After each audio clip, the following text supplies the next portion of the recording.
Meeting உலமாக்களுடைய மஜ்லிஸ்ல உட்கார்ந்து இந்த மாதிரி மார்க்க கல்வியை நமக்கு பயன் தரும் இந்த கல்வியை நாம் கற்றுக்கொள்வோம்.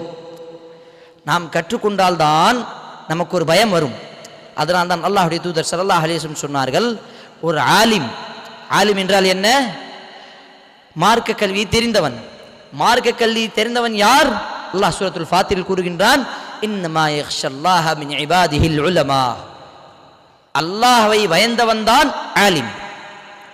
சூரத்துல் பக்ராவில் அல்லாஹ் கூறுகின்றான், வத்தகுல்லாஹ், அல்லாஹ்வை பயந்து கொள்ளுங்கள், வயுஅல்லிமுக்குமுல்லாஹ், அல்லாஹ் உங்களுக்கு கல்வியை கொடுப்பான். அப்ப கல்வியை கற்றுக்கொள்வதற்காக இறையச்சம் வேண்டும். இறையச்சம் இல்லாமல், பயன் தராத கல்வி இல்லாமல் அந்த கல்வி சீர்திருத்தம் செய்ய முடியாது. இறையச்சம் வேணும். இன்னும் நீங்கள் இன்றைய காலத்தில் எத்தனை இமாம்களையும் ஆலிம்களையும் பார்த்து